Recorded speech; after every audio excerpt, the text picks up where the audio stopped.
ராட்டினம். ஹாய் குட்டீஸ், உங்க எல்லாருக்கும் ராட்டினத்துல விளையாடுறது ரொம்ப பிடிக்கும் தானே? இந்த மாதிரியான ராட்டினத்தை நாமளே செய்யலாமா?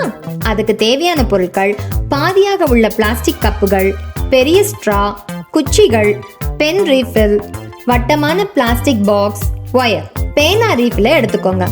இதனை பிளாஸ்டிக் பாக்ஸ்ல இந்த மாதிரி துளையிட்டு செங்குத்தாக நிக்க வச்சுக்கோங்க. ராட்டினத்தின் அடிப்பகுதி ரெடி ஆயிடுச்சு. அடுத்து கெட்டியான ஸ்ட்ராக்களை எடுத்துக்கோங்க. 2 குச்சிகளை எடுத்து அதன் 2 முனைப்பகுதிகளையும் ஸ்ட்ராவை சொருகி வச்சுக்கணும். இதே போல மற்றொரு குச்சியையும் ரெடி பண்ணிட்டு 2 குச்சிகளையும் குறுக்காக இந்த மாதிரி வச்சுக்கோங்க. குச்சிகளின் முனைகள்ல பாதியாக உள்ள 4 பிளாஸ்டிக் கப்புகளை இந்த மாதிரி இணைச்சுக்கோங்க. ராட்டினத்தின் இருக்கைகள் தயாராயிடுச்சு. ஒயர்னால சிறிய மனிதர்களை இது போல செஞ்சு சீட்ல உட்கார வைங்க. இருக்கைகள் உள்ள அமைப்பின் நடுவுல ஒரு குச்சியை செங்குத்தாக வச்சுக்கோங்க.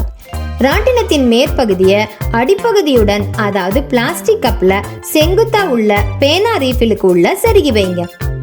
அவ்வளவுதான், ராட்டினம் முழுவதும் ரெடி ஆயிடுச்சு. இதனை சுற்றி பாருங்க, நல்லா சுத்துது.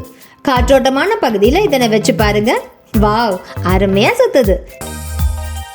இந்த ராட்டினம் உங்களுக்கும் பிடிச்சிருக்கா? அப்புறம் என்ன, ராட்டினம் செஞ்சு நீங்களும் சுத்தி விளையாடுங்க.